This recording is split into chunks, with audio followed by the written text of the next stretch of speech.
There are two types of villains we love: those who accept the system and become honest about it, and those who reject the system entirely and become gods. Askeladd found freedom inside the cage. Griffith found godhood by breaking it, and we recognize ourselves in both of them, which is exactly why they terrify us. Here's what most people miss about why we love the villain. Askeladd, the mercenary leader from Vinland Saga. Born a slave son, but noble by blood, he became something the system didn't plan for. A man who stopped asking for permission to exist.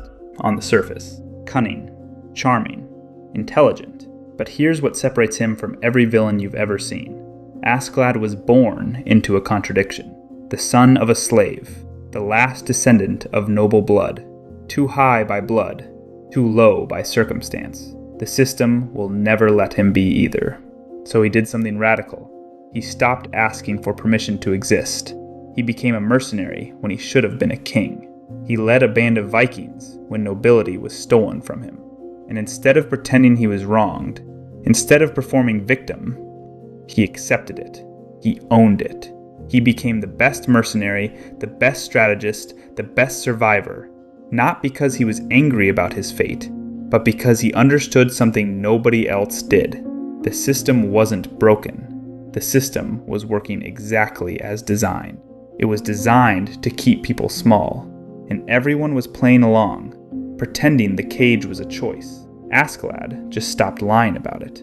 Every person who followed him did so because he offered them something the world never would: authenticity. Not the fake kind you get from motivational speeches, the real kind that comes from a man who has stopped negotiating with himself. A man who looks at the world and says, "This is how it works. I accept it.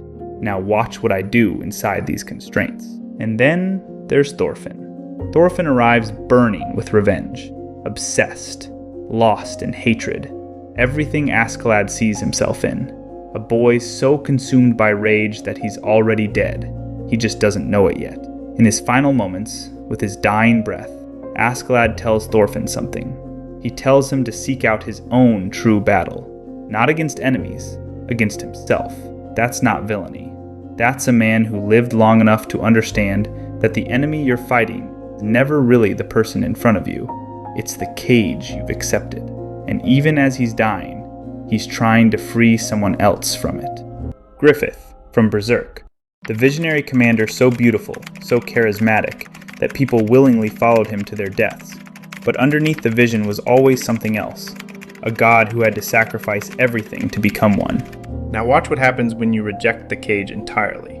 Griffith looked at the world as a child, standing in streets where brothels blocked the sun, gazing up at a castle and deciding that thing would be his. Not freedom for others, freedom from others. His philosophy is simple.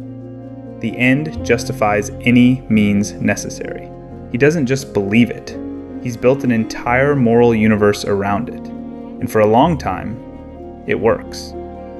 Griffith is described as exceptionally beautiful, charismatic, the kind of person people want to follow. They're not coerced. They're magnetized by his vision, by the dream he's selling. On the outside, everyone sees a literal knight in shining armor, noble, wise, honorable, someone you can trust with your life, your loyalty, your entire future. But inside, he was always a monster. And here's the thing.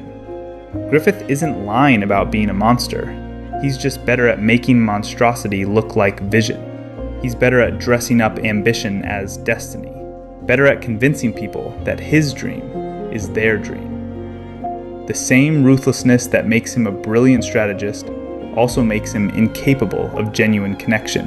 And somewhere, deep in his psychology, he knows this. When Guts leaves after Fort Doldry, something breaks in Griffith. He panics. The great visionary cracks. Because without someone to witness his greatness, without someone to confirm his superiority, he's just a man. And that's unbearable to him. So, he seduces Princess Charlotte.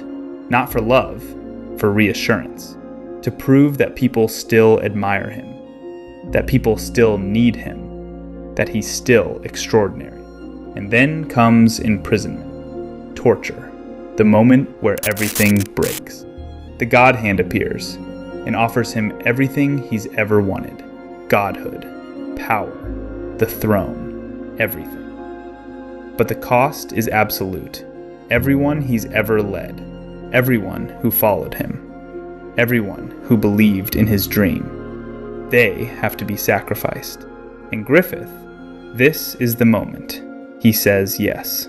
Not because he's corrupted, not because he had no choice, but because he realizes something in that moment.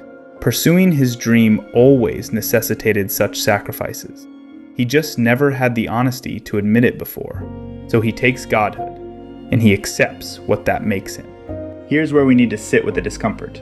Askeladd and Griffith are not the same villain. They're not the same choice. Askeladd accepted the system. He found authenticity inside the cage. He became the best within constraints, and he found a kind of freedom there, the freedom to stop pretending. Griffith rejected the system. He said, "I don't accept your cage." He broke the rules entirely. He became a god. But to do it, he had to destroy everyone who believed in him. One found freedom inside constraints. One found godhood by breaking them. And we love them both equally. Why? Because they both did what we're too afraid to do. They both stopped negotiating with themselves about who they actually are. Askeladd looked at his cage and said, "I accept this. Now watch what I do inside it." Griffith looked at his cage and said, "I'm breaking this, and I don't care what it costs." We are all, to some degree, both of them. We're all Askeladd. We understand the system was never designed to let us be fully ourselves. We all know exactly where the line is. We all know exactly what we'd have to sacrifice to cross it. We just learn not to say it out loud. We hide it under productivity, under relationships. Whatever story makes the cage feel like a choice. And we're all Griffith. We have dreams we're willing to pay horrific prices for. We know exactly what we'd sacrifice if the cost were right. We just haven't been tested yet. The villain doesn't make you uncomfortable because he's evil. The villain makes you uncomfortable because his motives are clear, because his despair is recognizable. Because when Griffith sacrifices the Band of the Hawk, you don't hate him. You recognize yourself, the part of you that would do the same, if the price were right. The villain asks you one question at the end of every scene. Are you actually a good person? Or have you just never had an opportunity cost high enough to find out? And the scariest part? Most of us will never know the answer. Because most of us will never be tested by someone beautiful enough or broken enough to make us choose. We'll live in the space between, where we can tell ourselves we're good, because we've never been asked to pay what Griffith paid.